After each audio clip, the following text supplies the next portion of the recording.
Cerita ini fakta atau fiksi? Silakan putuskan sendiri. Cerita ini fakta atau fiksi? Silakan putuskan sendiri.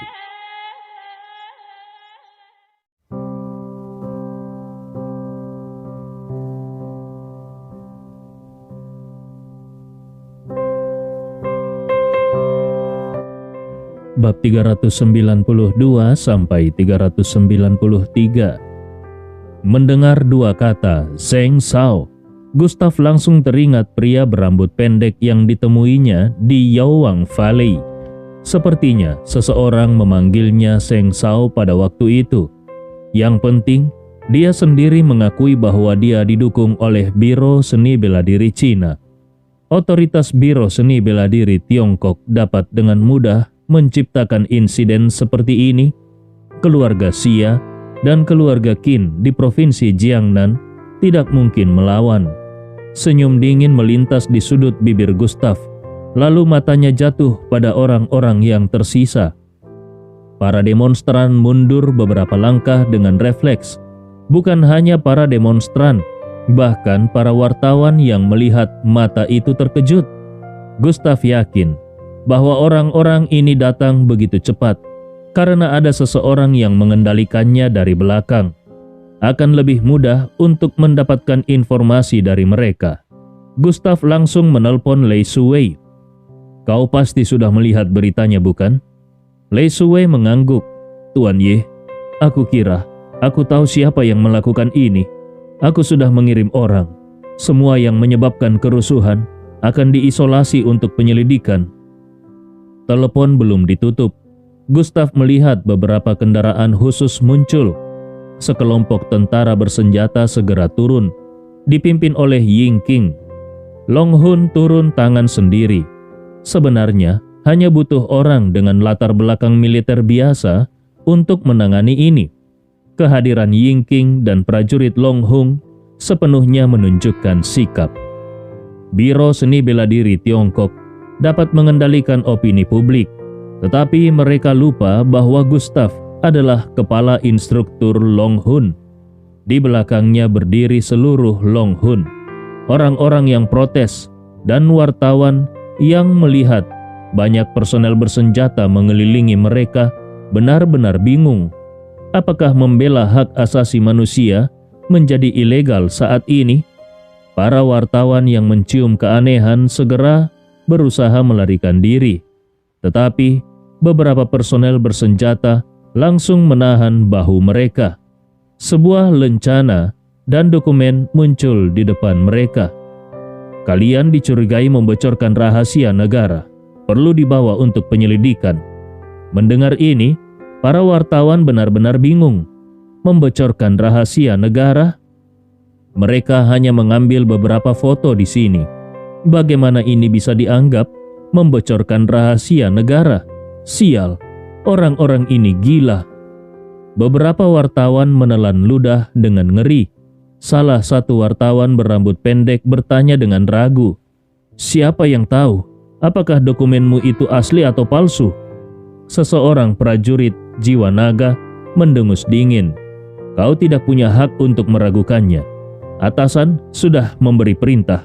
Jika melawan, langsung ditembak mati." Kata-kata ini membuat para wartawan dan demonstran menarik nafas dalam-dalam. Mereka ketakutan, sama sekali tidak menyangka situasinya akan menjadi seberat ini. Ditembak mati, ini keterlaluan. Mereka hanya menerima sedikit uang, datang ke sini untuk bekerja sama. Apakah itu sepadan dengan keselamatan mereka? Beberapa ibu yang tadi memaki dengan keras benar-benar panik. Mereka tidak ingin masuk penjara, apalagi kehilangan nyawa mereka karena beberapa ribu yuan. Dengan suara plop, mereka langsung berlutut, memohon kepada Ying King dan yang lainnya. "Kami benar-benar tidak melakukan kejahatan. Tolong jangan bawa kami. Aku masih harus menjemput cucuku nanti." Ying King melirik Gustav. Melihat tidak ada reaksi darinya, lalu berkata, "Siapapun, bawa semuanya." Tidak ada yang boleh keluar sebelum penyelidikan selesai. Dengan perintah ini, jeritan kesakitan terdengar. Mereka benar-benar tidak tahu siapa yang mereka hadapi. Orang nomor 1 di provinsi Jiangnan, Gustav, kepala instruktur jiwa naga, Gustav. Setelah membawa semua orang, Yingking datang ke depan Gustav. Tuan Ye, orang-orang ini kemungkinan besar hanya menerima uang untuk bekerja. Hasil penyelidikan akan keluar dalam 1 jam. Aku akan mengirimkan hasilnya ke ponsel Anda. Tianzeng Group mungkin membutuhkannya nanti. Juga, karena orang-orang ini mempengaruhi Tuan Ye dan Tianzeng Group, kami akan menangani mereka dengan tegas. Gustav mengangguk dan menepuk bahu Yingking. Kerja bagus. Yingking menggeleng. Tuan Ye, Anda pernah menyelamatkanku dari kematian. Aku tahu bagaimana berterima kasih. Dalam kamusku, tidak ada kata kerja keras. Selain itu, atasanku ingin mengingatkan, Anda, meskipun ada jejak Biro Seni Bela Diri Tiongkok dalam masalah ini bukan tindakan dari tingkat tinggi. Ini mungkin ulah anak muda. Berdasarkan penyelidikan awal jiwa naga, kemungkinan besar pelakunya adalah Zheng Yi, putra Zheng Renju dari Biro Seni Bela Diri Tiongkok. Zheng Yi muncul di provinsi Jiangnan, baik dalam perencanaan maupun pengendalian jarak jauh, sangat dicurigai. Tentu saja, ini hanya dugaan kami, belum ada bukti. Mata Gustav menjadi dingin. Tidak perlu bukti, pasti dia. Hari ini aku akan mematahkan pergelangan tangannya. Aku menyesal tidak membunuhnya saat itu. Mendengar ini, wajah Yingking berubah drastis. Dia buru-buru berkata, Tuan Ye, Zheng Yi memiliki status khusus. Pelajaran sudah cukup. Jika membunuhnya, ayahnya pasti akan marah besar. Mohon pertimbangkan. Gustav tidak menghiraukan Yingking, langsung berjalan ke arah Stella dan Margaret.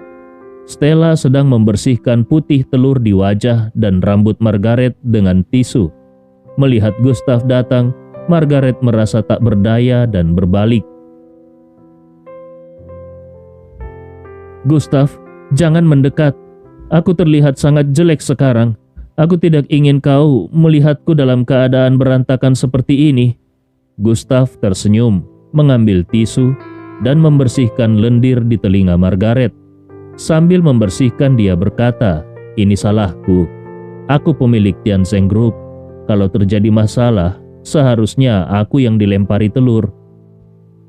Bagaimana kalau nanti di Villa Mingcui, aku kasih kau 10 telur untuk dilemparkan padaku, agar kau merasa lebih baik. Mendengar ini, Margaret tertawa. 10 telur bisa buat 2 kue. Melemparkan padamu hanya membuang-buangnya. Stella tiba-tiba teringat sesuatu, buru-buru berkata pada Margaret, "Ah, kita belum selesai membuat kue." Margaret menghela nafas. Hari ini pasti tidak ada waktu. Tianzeng Group berantakan. Kita lanjutkan beberapa hari lagi. Saat ini opini publik sudah terkendali. Tapi di rumah sakit, Gustav bertanya, apakah pasien sudah diperiksa? Apakah dokter yakin produk Tianzeng Group yang menyebabkan masalah? Stella menjelaskan, tidak. Kebetulan orang yang bermasalah adalah mereka yang menggunakan produk kita. Selain itu, aku baru saja menerima telepon dari rumah sakit. Penyebabnya sudah ditemukan, bukan karena obat, tapi kondisi pasien aneh, seperti ada kekuatan yang mengunci darah dan energi mereka. Saat itu, Gustav benar-benar mengerti. Ini pasti ulah Zheng Yi, menggunakan seni bela diri atau sihir. Meskipun ini tampaknya bisa merusak reputasi Tianzeng Group, sebenarnya tidak ada gunanya. Zheng Yi, pelajaran pagi tadi belum cukup. Meskipun kau didukung oleh Biro Seni Bela Diri Tiongkok, berani melawan Gustav, aku akan membuatmu merasakan apa itu keputusasaan. Di ibu kota, Biro Seni Bela Diri Tiongkok, Zheng Renju mendengarkan penjelasan pria paruh baya di depannya. Wajahnya semakin pucat. Tiba-tiba cangkir teh keramik di tangan Zheng Renju langsung pecah di lantai. Sebuah teriakan kemarahan menggema di seluruh kantor. Dasar bajingan! Pembunuh dari Balai Plum berdarah pun tidak bisa membunuh bocah itu. Bajingan ini benar-benar menggunakan cara licik seperti ini. Sungguh mempermalukan nama baikku, Zheng Renju. Zheng Renju berdiri, tubuhnya gemetar karena marah. Ia sementara waktu tidak berniat menghadapi Gustav karena kekuatan Biro Seni Bela Diri Tiongkok berada di ibu kota, sedangkan Provinsi Jiangnan terlalu jauh. Di sana ada jiwa naga, ditambah lagi Gustav adalah orang nomor 1 di Provinsi Jiangnan. Tidak mungkin bisa menyentuh Gustav di wilayah kekuasaannya. Jadi, baru-baru ini ia tidak berencana mengambil tindakan karena ia tahu Gustav akan datang ke ibu kota. Begitu Gustav tiba di ibu kota, mudah sekali untuk menghadapinya. Tetapi ternyata bajingan itu malah memprovokasi Gustav. Bukankah itu mencari mati? Tiba-tiba Zheng Renju teringat sesuatu dan bertanya pada pria paruh baya di depannya. Apakah Xiao Yi masih di Provinsi Jiangnan? Pria paruh baya itu mengangguk. Tuan muda, seharusnya dia berada di lembah Raja Obat. Mungkin dalam perjalanan pulang. Ini bukan sesuatu yang baik. Wajah Zheng Renju tiba-tiba berubah. Ia memahami karakter Gustav, tegas dan tanpa ampun. Begitu tersinggung, pasti akan ada masalah besar. Yang terpenting, Gustav pasti tahu bahwa masalah ini berkaitan dengan putranya. Zheng Yi dalam bahaya. Zheng Renju segera mengeluarkan ponselnya dan menghubungi Zheng Yi. Telepon tersambung. Ayah, ada apa? Di telepon suaranya sangat bising, sepertinya berada di tempat hiburan. Dasar bajingan, segera pulang. Kembali ke ibu kota, sekarang juga. Segera. Selain itu, selalu bersama dengan para ahli yang aku kirimkan untuk melindungimu. Di seberang telepon, suara Zheng Yi jelas tidak terdengar. Ia berteriak keras, "Ayah, kau bilang apa? Di sini sinyalnya jelek. Nanti aku keluar dan menelpon kembali." Suara telepon terputus pun terdengar. Sial! Zheng Renju marah. Ia segera menelpon beberapa orang lainnya. Tinggalkan semua urusan yang ada. Segera temukan Zheng Yi. Lindungi dia kembali ke ibu kota. Ingat, berhati-hatilah dengan satu orang yang bernama Gustav. Telepon terputus, tapi Zheng Renju tetap gelisah. Ia panik, benar-benar panik. Selama bertahun-tahun, sangat sedikit yang bisa mengganggu pikirannya. Namun, sejak kemunculan Gustav, situasi di seluruh Tiongkok sepertinya terguncang tanpa disadari olehnya. Pertama adalah badai di kota Jiang, sekarang di Provinsi Jiangnan. Jika bocah itu datang ke ibu kota, apakah ibu kota juga akan bermasalah? Ia teringat sesuatu dan segera menghubungi Lei Suwei. Lei Suwei, jiwa naga dan Biro Seni Bela Diri Tiongkok tidak pernah saling campur tangan. Aku harap kau memperingatkan Gustav. Jika dia berani menyentuh anakku, aku akan membuatnya hidup lebih buruk daripada mati. Di seberang telepon, Lei Suwei tersenyum pahit menjawab, Zheng Renju, aku harap kau memahami satu hal. Sejak awal, jiwa naga tidak punya perintah ataupun kemampuan untuk memperingatkan Tuan Ye. Dalam hal ini sikapku sama denganmu. Tapi kami di jiwa naga tidak bisa menghalangi sifat Tuan Ye. Kau lebih baik berdoa sendiri. Telepon terputus.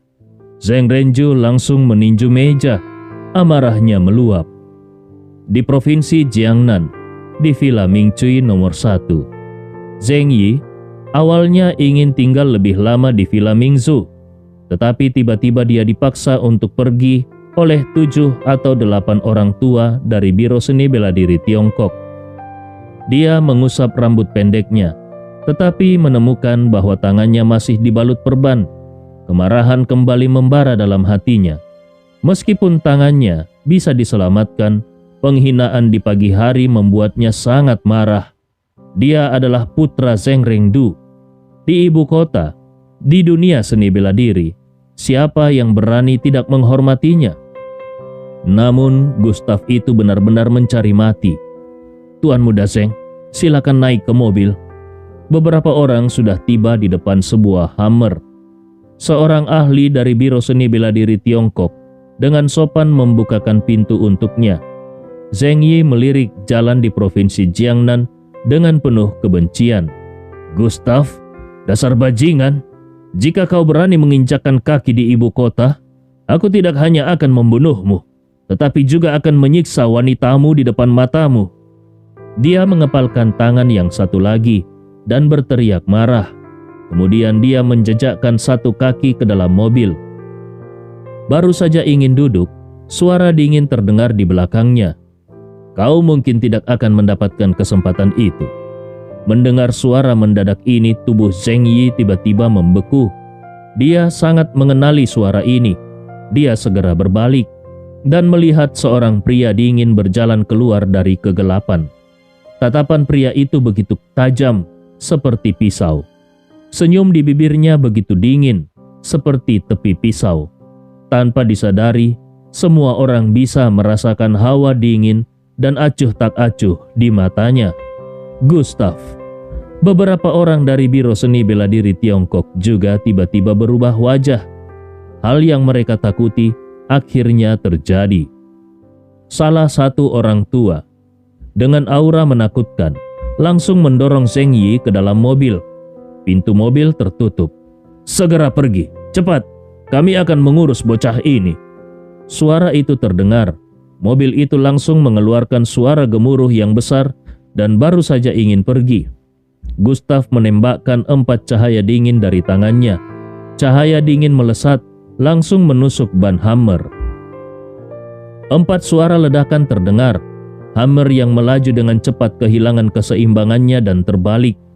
Pada saat yang sama, beberapa bayangan melompat ke arah Gustav dengan kecepatan tinggi, memancarkan niat membunuh. Gustav, Tuan Muda Zheng adalah putra Master Zheng dari Biro Seni Bela Diri Tiongkok. Master Zheng adalah peringkat ke-7 dalam daftar Master Tiongkok. Aku menyarankanmu untuk mundur. Suara dingin terdengar di telinga Gustav. Lalu pisau tajam dengan niat membunuh datang dengan cepat. Orang itu mengira Gustav akan menghindar, tetapi dia salah.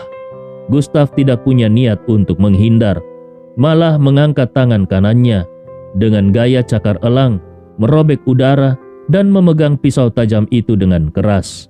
Di telapak tangannya memancar cahaya merah, aura pembunuhan. Orang itu melihat ini, merasa bingung. Dia sangat paham betapa kuatnya tebasan itu, tetapi Gustav malah menahannya dengan tangan kosong. Apakah dia masih manusia? Ketika orang itu bingung, aura pembunuhan dari tubuh Gustav sudah meluncur keluar. Siapapun yang menghalangi jalanku akan mati, termasuk kau. Pisau itu langsung dihancurkan oleh Gustav. Salah satu pecahan pisau berada di antara 2 jarinya. 2 jari bergetar. Pecahan itu dengan aura pembunuhan langsung melesat keluar. Cahaya merah berkilauan. Orang itu merasa ada yang tidak beres. Segera memutar tubuhnya, tetapi sudah terlambat. Pecahan itu menembus tubuhnya. Orang itu jatuh ke dalam genangan darah.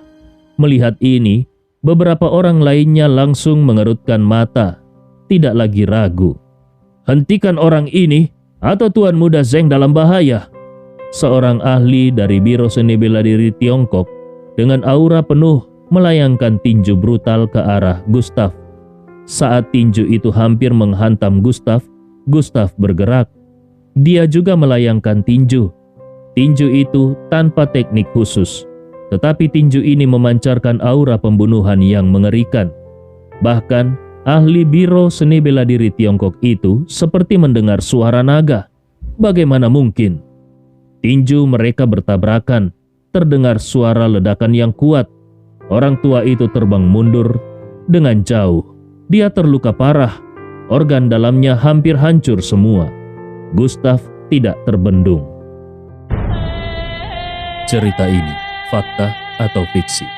Silakan putuskan sendiri.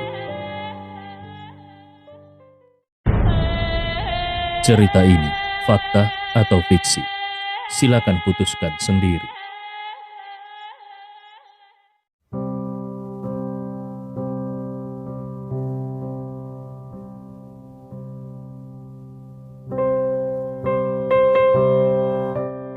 Bab 394 sampai 395. Biro Seni Bela Diri Tiongkok kali ini tidak mengirim orang yang terlalu kuat. Awalnya mereka berpikir cukup untuk menghadapi situasi khusus. Namun siapa yang menyangka Zheng Yi tiba-tiba menyinggung Gustav, si pembawa malapetaka. Orang tua dengan aura paling menakutkan di tempat itu melirik ke arah mobil Hummer. Zheng Yi dan beberapa orang tua lainnya sudah keluar dari mobil. Tidak ada bahaya besar. Kemudian dia memerintahkan beberapa orang di sekitarnya. Biarkan anak ini kepadaku. Kalian pergi, lindungi Tuan Muda Zheng untuk pergi dari sini. Tuan Sun, jangan bicara lagi. Cepat pergi. Jika Tuan Muda Zheng terluka, kita semua tidak akan bisa menanggung akibatnya. Ahli dari markas sudah datang untuk membantu. Tuan Sun berteriak dengan marah. Beberapa orang lainnya menatap tajam dan segera menuju ke arah Zheng Yi. Di tempat itu hanya tersisa Gustav dan Tuan Sun. Dua aura kuat saling berbenturan di udara menghasilkan suara berdesis. Nak, aku harus mengakui, kekuatanmu sangat kuat, bahkan membuatku merasa terancam. Tapi maaf, aku tidak akan membiarkanmu lewat. Jika ingin menyentuh Tuan Muda Zheng, kau harus melewati tubuhku. Setelah berkata demikian, sebuah pisau pendek muncul di tangan Tuan Sun. Pisau pendek itu memancarkan aura spiritual. Ternyata itu adalah sebuah senjata spiritual. Meskipun tidak sebanding dengan pedang naga pemotong, tetapi di Tiongkok nilainya sangat tinggi. Tuan Sun berteriak marah, memutar pisau berputar 180 derajat, mengarahkannya ke dada Gustav dan dengan keras menebas. Tebasan ini langsung mengubah medan magnet di sekitarnya. Bahkan ada cahaya keemasan yang samar-samar memancar.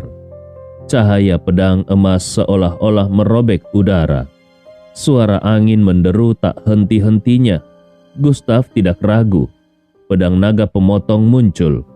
Angin kencang berhembus. Seketika debu beterbangan. Gustav berdiri melawan angin. Kilatan dingin menyala. Bayangan cahaya putih yang samar terbentuk dan terus membesar serta mengental. Bayangan cahaya putih langsung menuju ke arah cahaya pedang emas Tuan Sun. Percikan api yang hebat memancar. Gustav dan Tuan Sun mundur beberapa langkah dalam suatu tubrukan. Tuan Sun darahnya mendidih. Sudut mulutnya sudah mengeluarkan darah. Orang nomor 1 di provinsi Jiangnan ternyata memang tidak mengecewakan. Tuan Sun menghapus darah di sudut mulutnya, kembali menyerang Gustav. Gustav menyipitkan mata, sudah memperhatikan Zheng Yi yang menuju sebuah mobil. Jika tidak segera mengejarnya, mungkin dia benar-benar akan kabur. Tatapannya jatuh pada Tuan Sun, dengan suara dingin berkata, "Aku beri kau waktu 3 detik. Jika kau tidak menyingkir, kau akan mati." 3 detik berlalu, Tuan Sun tidak hanya tidak menyingkir, malah kembali menyerang Gustav. Tiba-tiba suara gemuruh naga terdengar di sekitarnya. Secara samar-samar, tangan Gustav seperti berubah menjadi naga darah. Mulut besar naga darah itu terbuka lebar, dengan kuat menggigit ke arah Tuan Sun. Pada saat yang sama, kilatan pedang merah darah turun dari langit. Dingin, mencekik, membunuh. Mata Tuan Sun melebar, dia berteriak, "Teknik bela diri tingkat tinggi. Ini ternyata teknik bela diri tingkat tinggi. Bagaimana mungkin?" Tiba-tiba terdengar suara kerak yang tajam. Bayangan naga darah meraung keluar. Pisau di tangan Tuan Sun langsung patah. Aura spiritual meledak. Wajahnya yang pucat ketakutan tak terbatas, seluruh tubuhnya gemetar. Tanpa sadar, dia mundur selangkah. Matanya menatap tajam ke arah Gustav di depannya. Dia juga merasakan aura pedang haus darah menembus tubuhnya. Seekor naga darah dingin seolah berada di depannya. Dia bahkan bisa merasakan nafas naga darah yang keluar. Naga darah itu memancarkan aura yang sangat menakutkan, seolah hanya dengan tatapan bisa melahapnya. Naga darah ini adalah... Belum selesai bicara, darah di tubuhnya sudah memancar keluar seperti air mancur. Dia terjatuh ke tanah dalam keadaan tubuh memerah dan panas. Kematian yang mengerikan. Setelah melakukan semua ini, Gustav berubah menjadi bayangan dan dengan cepat menuju ke arah Zheng Yi. Melihat Zheng Yi hampir naik ke mobil, Gustav tidak peduli. Dia mengumpulkan energi di lengannya. Aura dahsyat meledak. Pedang naga pemotong dengan sedikit kilauan merah langsung meluncur keluar. Di kejauhan, Zheng Yi hampir naik ke dalam mobil. Dia menarik nafas panjang. Dia sangat ingin membunuh Gustav, tapi dia sangat menyadari kekuatannya sendiri. Tidak mungkin. Saat ini dia diliputi ketakutan. Melarikan diri ke ibu kota adalah satu-satunya kemungkinan. Tiba-tiba terdengar suara tajam di udara. Sebuah pedang panjang seperti api meluncur seperti meteor melintasi langit. Dengan gemuruh yang mengerikan meluncur ke arah Zheng Yi. Melihat pemandangan ini, wajah seorang ahli dari Biro Seni Bela Diri berubah drastis. Hanya bisa menyerang dengan seluruh kekuatan ke arah pedang panjang itu. Pedang itu sedikit bergeser, tetapi tetap sangat dahsyat. Pedang panjang itu dengan gemuruh besar menancap di depan Zheng Yi. Bekas pedang yang dalam sangat mengejutkan. Yang paling penting, dengan pedang sebagai pusat, tanah retak ke segala arah, seperti jaring laba-laba. Angin kencang langsung mengangkat tubuh Zheng Yi. Tubuh Zheng Yi langsung jatuh ke tanah. Dia mengangkat kepalanya sedikit. Matanya berkedut hebat. Dalam hati, gelombang besar tak henti-hentinya terjadi. Seolah-olah dia melihat hantu. Dia tidak bisa menahan diri untuk melihat pedang yang tidak jauh di depannya. Ketakutan terus-menerus menyebar. Dia baru saja ingin bangun, namun bayangan hitam sudah turun. Itu adalah bayangan Gustav. Gustav menginjak dada Zheng Yi. Zheng Yi merasakan organ dalamnya terguncang. Lagi-lagi perasaan ini terjadi. "Kau tidak bisa membunuhku." Suara Zheng Yi yang penuh ketakutan terdengar. Ini adalah kedua kalinya kau mengatakan itu." Setelah berkata demikian, 5 jari Gustav dengan angin kuat langsung mencengkram leher Zheng Yi. Tubuh Zheng Yi melayang. Perasaan mencekik yang kuat. Dia tidak bisa mengatakan apa-apa. Urat di lehernya menonjol seketika. Wajahnya memerah. Perlahan tubuhnya berubah menjadi biru. Matanya penuh dengan darah, sangat menyeramkan. "Aku sudah memberimu kesempatan. Kau tidak menghargainya. Bahkan jika ayahmu adalah Zheng Rengju, lalu bagaimana? Dia telah menyinggungku. Konsekuensinya juga sama jika dia melakukan hal yang sama." 5 jari Gustav semakin erat. Zheng Yi merasa otaknya kekurangan oksigen. Perasaan diawasi oleh malaikat maut ini sangat menakutkan. Beberapa orang lainnya dari Biro Seni Bela Diri Tiongkok menyerang ke arah Gustav. Tapi entah kenapa di sekitar mereka terkumpul dinding energi. Dinding energi itu menghalangi semuanya, bahkan terus mendekati mereka. Mereka tidak bisa bergerak. Tiba-tiba ponsel di saku Gustav berbunyi. Gustav satu tangan mencengkram leher Zheng Yi, satu tangan mengangkat telepon. Itu adalah panggilan dari Lei Suwei. "Tuan Ye, tolong lepaskan nyawa Zheng Yi. Jika dia mati, kau akan menghadapi amarah seluruh Biro Seni Bela Diri Tiongkok. Ini bukan lelucon. Selain itu..." Belum selesai bicara, Gustav sudah menutup telepon. Kemudian, satu panggilan lagi berbunyi. Kali ini bukan dari Lei Shuwei, tapi dari nomor di ibu kota. Ini adalah nomor yang sangat aneh, karena berasal dari Zongnanhai, Tiongkok. Ternyata dari pemimpin yang memegang kekuasaan Tiongkok. Gustav tidak menyangka masalah ini akan menarik perhatian orang itu.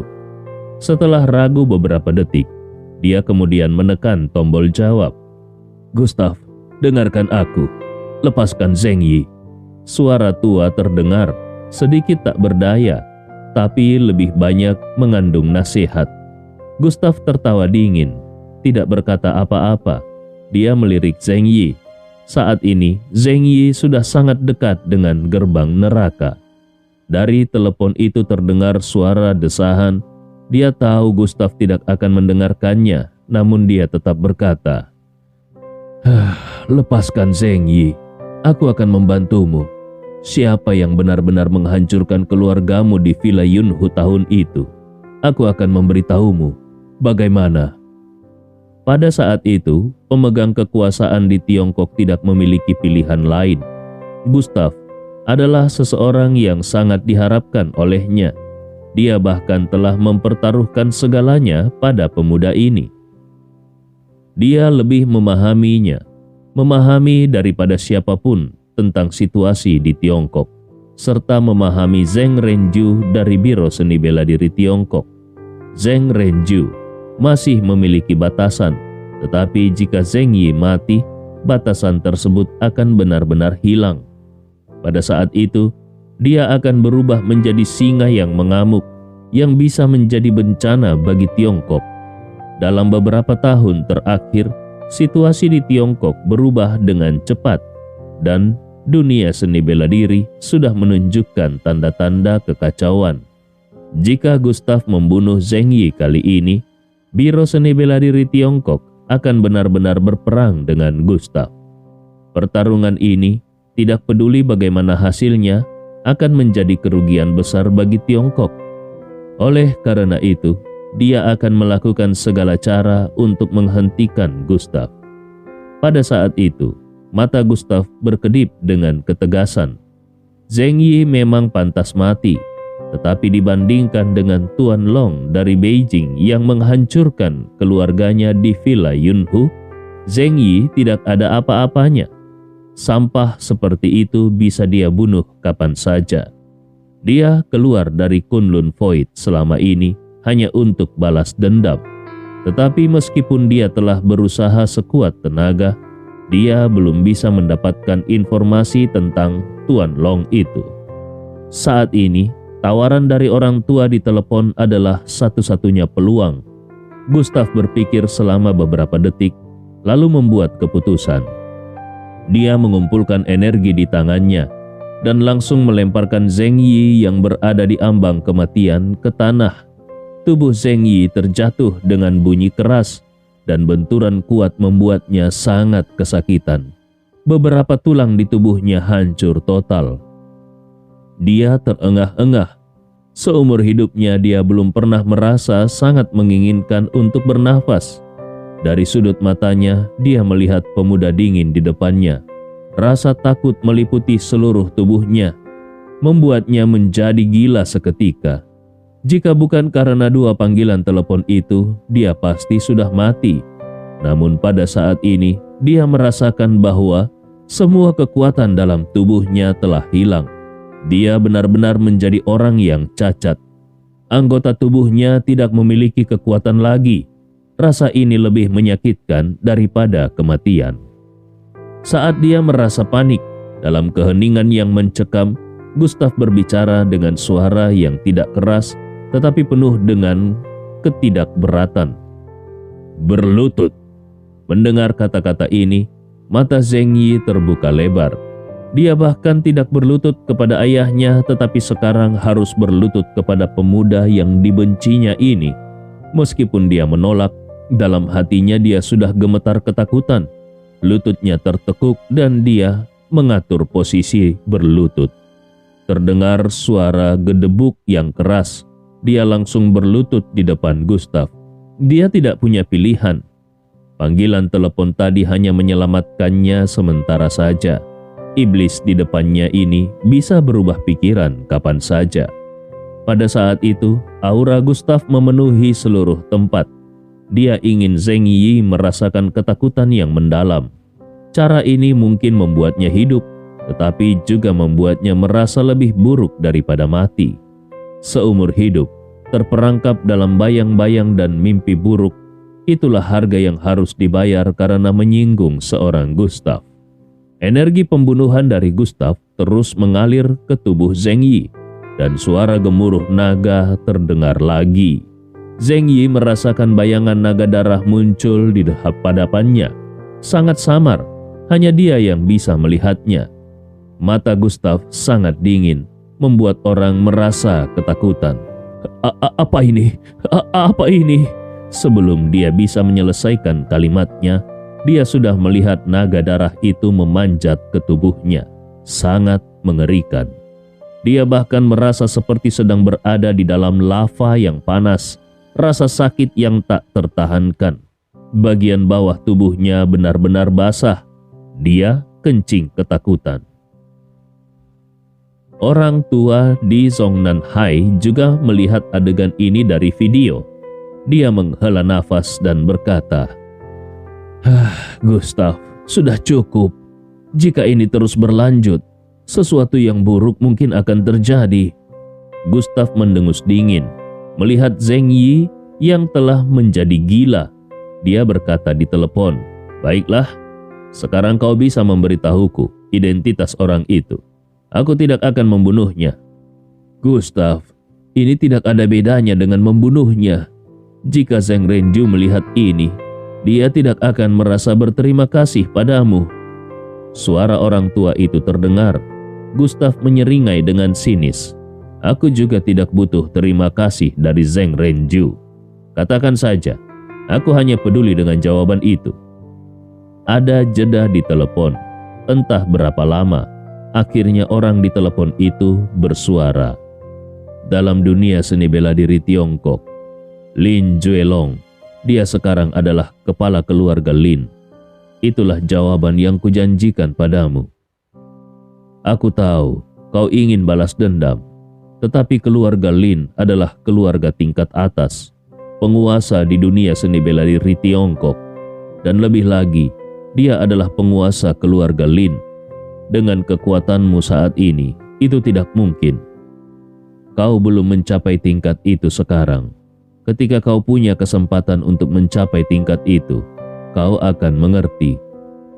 Juga, izinkan aku memberitahumu satu hal lagi. Keluarga Jiang di balik ibumu juga bukan keluarga biasa. Mereka juga salah satu keluarga tingkat atas di dunia seni bela diri Tiongkok. Tetapi bahkan keluarga Jiang mungkin tidak berani menyentuh Lin Juelong. Ini adalah peringatan untukmu. Semoga kau mendengarnya. Telepon terputus. Gustav tenggelam dalam pemikiran mendalam. Jin Juelong adalah Tuan Long dari Beijing, keluarga Lin, keluarga Jiang. Jika orang di Zongnanhai tidak memutuskan telepon, dia masih ingin menanyakan tentang keluarga ketiga yang terkait dengan tragedi di Villa Yunhu. Pada saat itu, angin kencang tiba-tiba berhembus. Gustav melihat bayangan hitam jatuh dari langit. 5 jarinya menggenggam dan langsung menangkap Zheng Yi yang sedang tertawa bodoh seperti orang gila. Seorang orang tua berpakaian jubah panjang muncul. Tuan muda Zheng, ayahmu yang menyuruhku datang. Selama aku di sini, tidak ada yang berani menyentuhmu. Zheng Yi langsung diangkat olehnya. Orang tua berjubah panjang itu melihat sekilas Zheng Yi. Dia menemukan bahwa Zheng Yi sudah disiksa hingga tidak berbentuk. Dan kemudian Zheng Yi mengulurkan tangan menggambar lingkaran di dada orang tua itu sambil berkata, "Wow, di dadamu juga ada seekor darah, naga darah." Orang tua berjubah panjang itu mengerutkan kening. Dia melihat keanehan pada Zheng Yi yang tampak menggila. Lalu dia memukul leher Zheng Yi dengan tangan. Zheng Yi langsung pingsan. Orang tua berjubah panjang itu mengangkat Zheng Yi, menatap Gustav dengan tajam. "Gustav, namamu sudah sering kudengar. Jika Tuan Muda Zheng mengalami sesuatu yang buruk, Biro Seni Bela Diri Tiongkok tidak akan membiarkanmu lolos. Saranku, jangan pernah menginjakkan kaki di Beijing seumur hidupmu. Jika tidak, kau akan merasakan penderitaan dan rasa sakit kematian." Gustav tersenyum melihat ke arah Lei Shuwei dan Yingqing yang sedang berlari ke arah mereka. Dia berkata dengan tenang kepada orang tua itu, "Jangan khawatir, aku akan datang ke Beijing dalam beberapa hari. Saat itu, aku akan mengunjungi Biro Seni Bela Diri Tiongkok." Mata orang tua berjubah panjang itu menyempit, mendengus dingin, lalu membawa Zheng Yi dan melesat ke arah lain dengan kecepatan luar biasa. Dia awalnya ingin membunuh Gustav. Dengan kemampuannya, dia punya cukup kekuatan untuk melakukannya. Tetapi entah mengapa, dia merasakan sedikit bahaya dari Gustav. Perasaan ini sangat kuat, seolah-olah jika dia bergerak, dia pasti akan mati. Untuk amannya, lebih baik membawa Tuan Muda Zheng pergi terlebih dahulu. Gustav ini mengandung banyak keanehan. Setelah orang tua itu dan Zheng Yi pergi, Lei Shuwei dan Yingqing datang ke hadapan Gustav. "Tuan Ye, apakah Zheng Yi tidak mati?" Lei Shuwei bertanya dengan bersemangat. Mata Gustav berkilau dengan sedikit cahaya. Bisa dibilang dia mati, atau bisa dibilang juga dia tidak mati. Lei Shuwei terdiam, wajahnya sangat aneh. Namun, dari tanda-tanda sebelumnya, tampaknya situasinya belum mencapai titik yang sangat serius. Cerita ini fakta atau fiksi? Silakan putuskan sendiri. Cerita ini fakta atau fiksi? Silakan putuskan sendiri.